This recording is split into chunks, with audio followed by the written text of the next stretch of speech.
Hello there everyone and welcome back to Kerbal Space Program Better Than Starting Manned. Thank you all very, very much for your feedback on the design. I have done a bunch of off-camera work because I didn't think you would want to see me derping around trying to get this design updated. Let me just see. So I'm going to hold off on grabbing... Well, this payload is the one... This is going to be my attempt, I think. So, but let me show you the ship. I'm going to grab this contract, and what we're going to do is, if things go horribly sideways, we will revert. In fact, I'm going to create a quick save right now. What is it, Alt F5? I don't think I can quick save at this menu. Okay. All right. Well, let me show you the ship. I'll save at the launch pad. That way we can cancel the mission if the simulation goes poorly. All right. So, meet Munshot Mark III. Munshot 1 Mark III. This is the second redesign because I had to redesign the booster stage and I wanted to preserve the work I'd done. Okay, so first things first. The lander. I've shaved it down to a... it's been shaved down to a about... let me see. I've got it archived here in the design section. Lunar Lander Mark II. No, that's not it. Lunar Lander prototype, 29 parts. It's about 10 tons, give or take. I think that'll be adequate. I had to, even though this is a little more electric charge than I need for the job, it was necessary because trying to get the ladders around the much smaller medium-sized batteries just wasn't feasible. So it adds a little more weight, a little extra weight, but I think it's enough that I can manage. Got 4 radial tanks here, again for stability. That gives me 60 times 4, yeah, so a fair amount of RCS. So then the middle stage, at the advice of a number of people, I've added more batteries. 2, 3, 4, 5. I've got 5 batteries on there now, which by my calculations should be more than enough to run both the command module and this probe core. I calculated out the electricity requirement per minute for both, summed it up. And yeah, so 5 of these batteries plus a little bit, plus of course what's in here, which I'll transfer out when we finish with the lander. The lander does not have a probe core on it. There's just nowhere to put it. So if this fails, such as it is. But this has, I can remote fly this, so I'll be able to chop 1 crew member out of it. So I only have to fly with 2 instead of 3.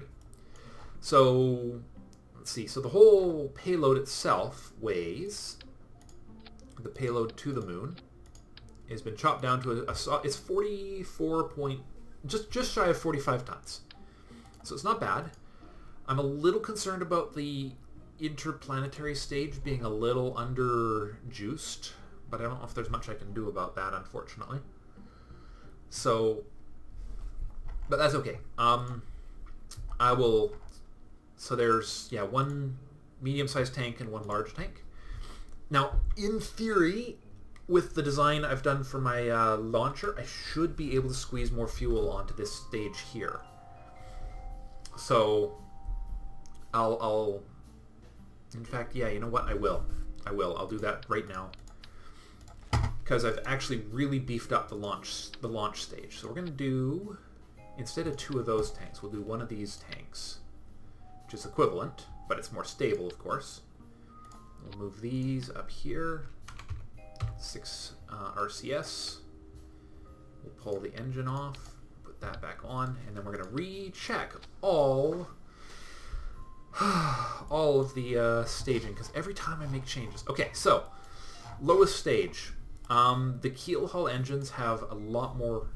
Is these keel hulls? That's what we're at, yeah. Yeah, the keel hull engines have a lot more power than the, they sum up to be more power than 4 of these LVT-45s, so they seem to have a little bit more lifting capacity, and I only have to run them at 1/3 thrust. I can't thrust limit those yet. I could thrust limit the LVT-45s, but there's no reason to.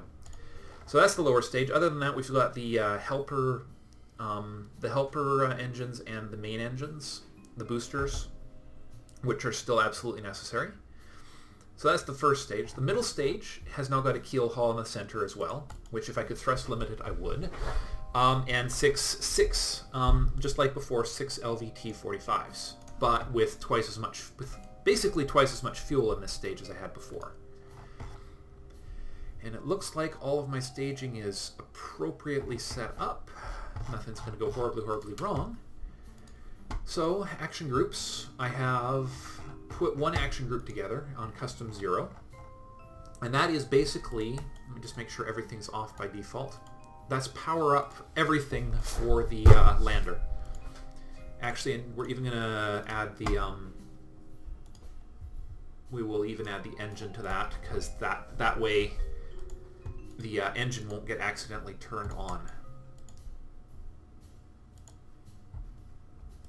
I think. Actually, no. You know what? We'll take the engine off there. We're going to have to operate it separately.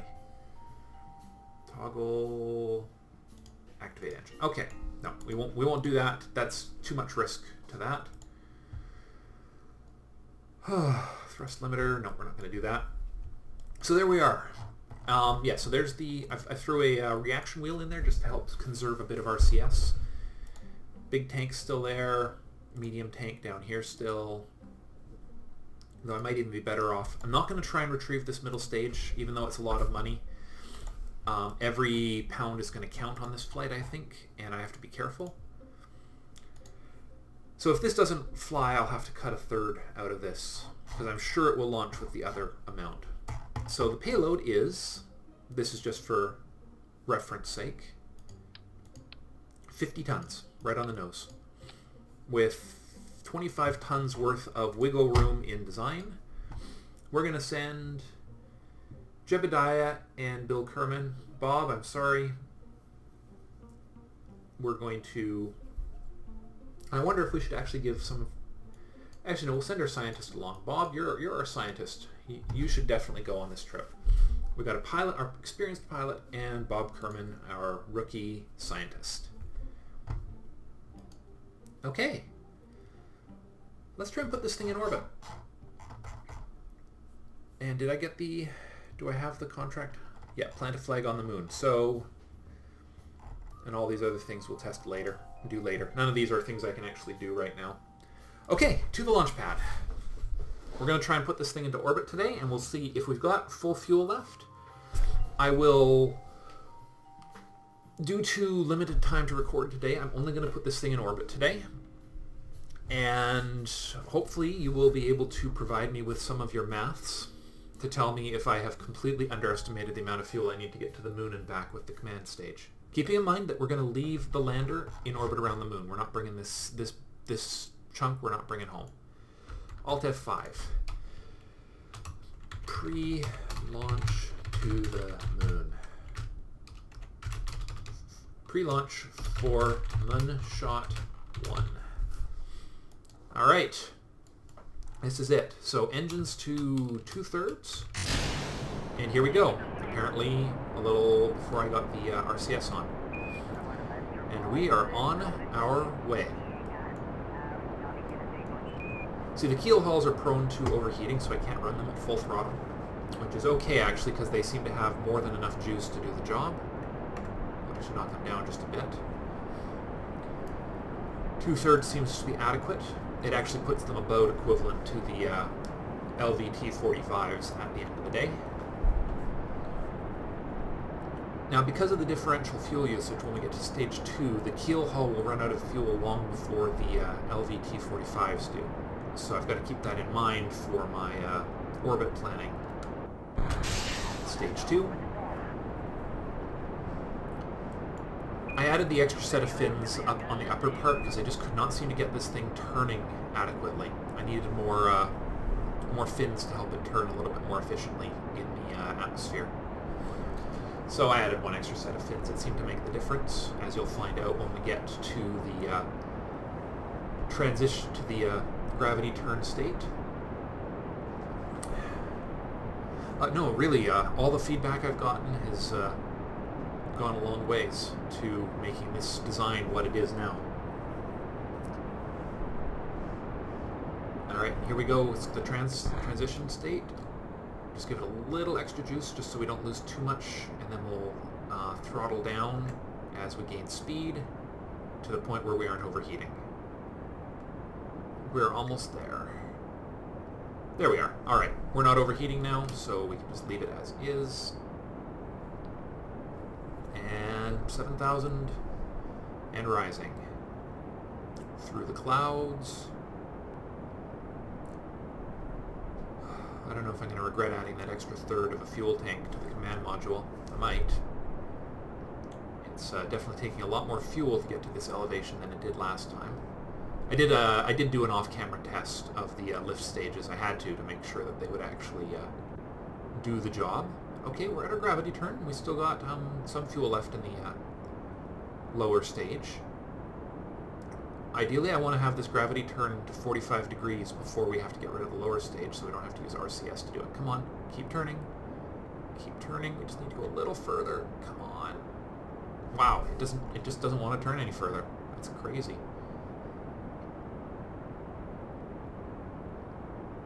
Come on, a little more. Okay, we're still going, and we're about to lose the lower stage. RCS on. Alright.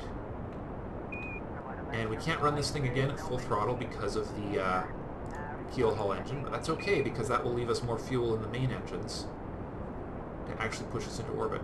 Alright, so we only have a 25 kilometer apoapse right now, which is mildly unfortunate. If I did this right, yeah, all these upper tanks should be deactivated. Exactly right. Because I only want to be using this tank while in the atmosphere. Alright, well there goes 30. And rising. We're gaining speed nice and fast here though, and our fuel should, I mean we have twice as much fuel as we've had in the past. And a lot more power because of the keel hull engine.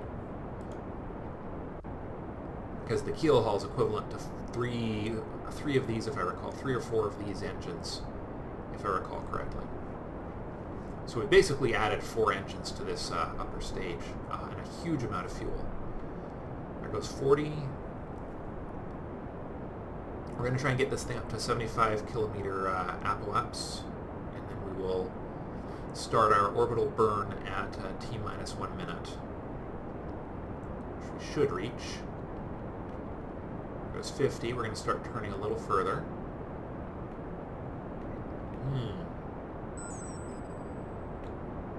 There's 56.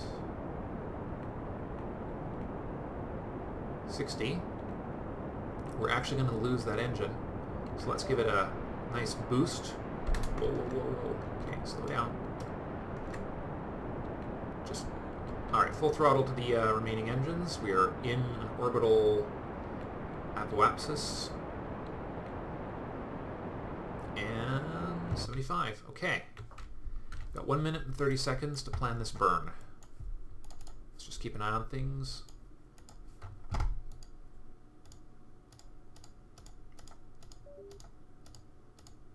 Alright, periaps 15. 59. 71, 75.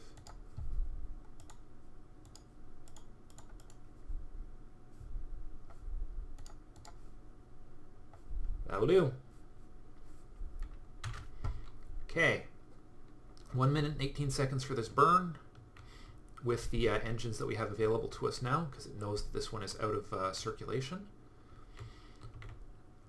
1 minute 18 seconds, so T-minus 45 seconds. Will that be enough? Yeah, 40 plus 40 is 180. Yeah, alright, here we go. Because we want to have this, we want to keep the apoapsis, we don't want it to be falling. We want to do the burn the most as efficiently as possible. And ideally we wind up actually pushing the apoapsis back up again. Very tight flight.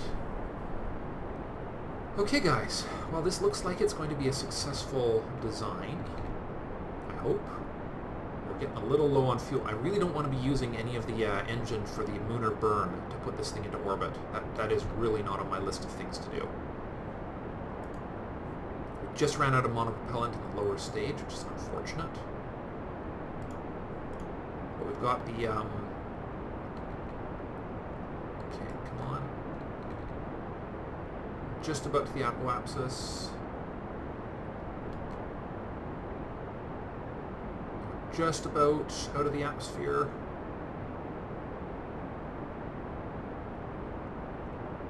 Alright, here we go. Okay, stop right there. Kill this right there. And then we'll do the last little burn with this when we get a little closer to the apoapsis.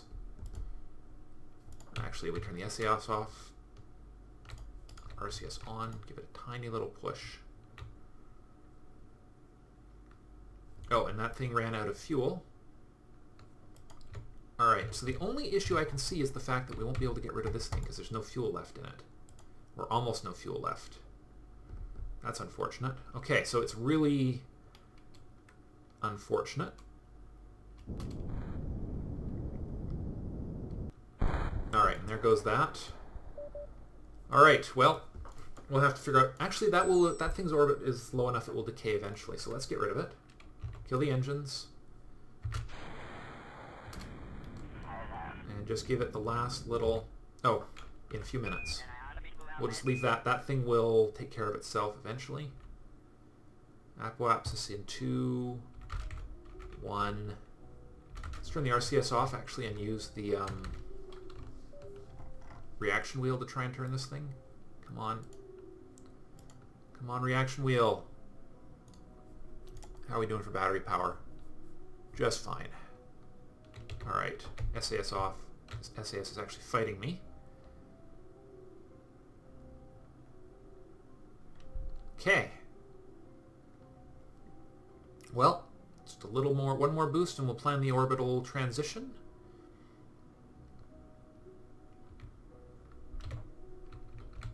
Okay. Now with RCS off and SAS on, the reaction wheels should be more than adequate to keep this thing stable. That's the beauty of the reaction wheels. Alright, we just need to give this a tiny little push. So that's all we're going to give it. We've used up a little more of that RCS on the first stage than I would have liked. And a little bit more fuel than I would have liked as well. But I think I've still used up less fuel than I would have. Good enough. Okay. We'll leave it at that. We're in orbit. That's all that really matters. Okay. I'm doing a normal quick save because we've got a big quick save in the orbit. Alright, let's find our target. Moon. Hello, Moon.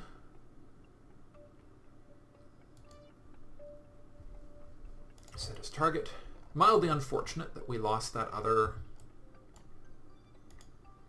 that we're not going to quite be able to deorbit that other ship efficiently. But it is skimming the atmosphere. In, a century or so it will deorbit. Alright, so we need to leave sooner. Much, much sooner. There we are. 90 kilometer, 7-hour transition? I think I can get there a lot faster than that, actually. Let's see, how long is that going to take? 7 hours.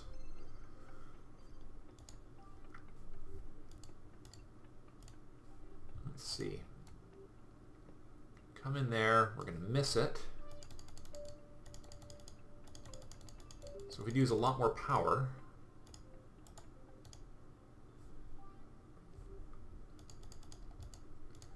We get there 4 hours, which is probably more appropriate for our attempt. Yeah.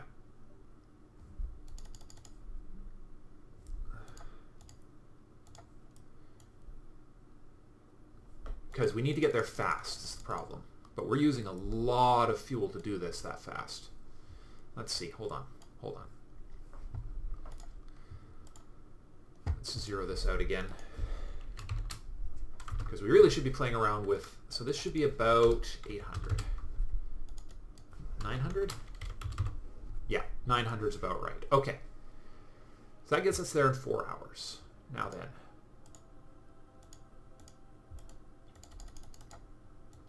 Let's just make that visible. Okay, if we leave sooner, we get nice and close without any additional fuel, in fact. let's see, 3 hours and 37 minutes. Let's see if we can cut some fuel use off of this and actually save.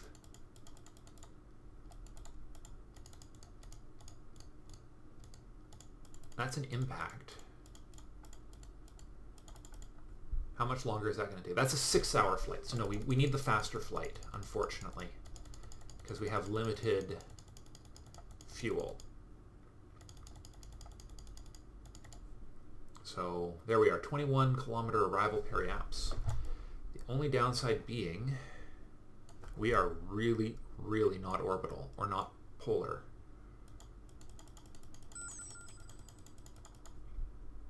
Okay. We're going to have to do the adjustment to make it equatorial, the arrival orbit equatorial after we're out. Because we're winding up in a polar Kerbal orbit. So we go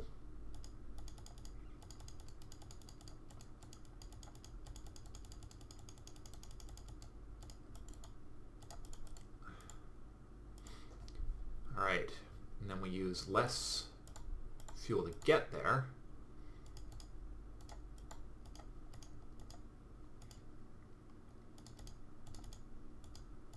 I can't even tell. No, we're not even remotely in.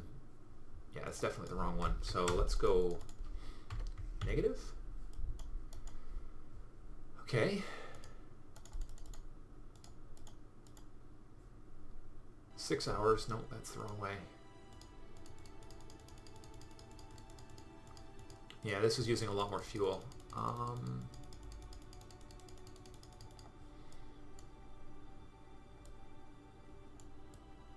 You know what? No. Let's clear this out. Let's do one thing at a time. Let's get to the moon with a reasonable 4-hour transition. I think that's reasonable. I don't know. Could we do it faster? Or slow? Would slower be dangerous, or are we going to be okay if we do it that way? 400.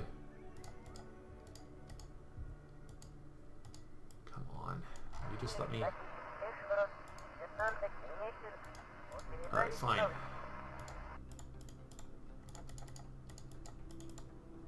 Okay. So this way we're using less fuel.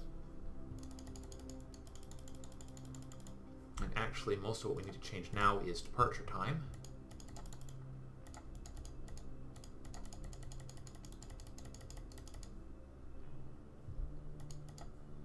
Leave sooner. Nope, we're getting further away now.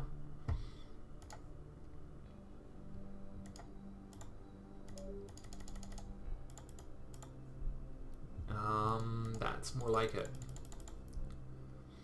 Because we want to be in a really low orbit around the moon for this, because we don't want the closer to the moon our command module is, the easier the launch will be. All right, everyone. I look forward to hearing your thoughts on the burn I have designed here. It's a 3-minute burn in 26 minutes and 30 seconds. In the next episode, we will attempt this, but based on any feedback I might get this coming up, because I might abort the mission and make another swing at it. I think I just missed my window, didn't I? Oh yeah, no. There was no way I was going to hit that. Okay, so on the next orbit we will do it, which is in, 26 minutes. So, and we have, according to my calculations, about 20 hours of life support, plus what's on the lander can. So we'll see. Thank you all very much for watching, and we'll see you in the next episode. Bye for now.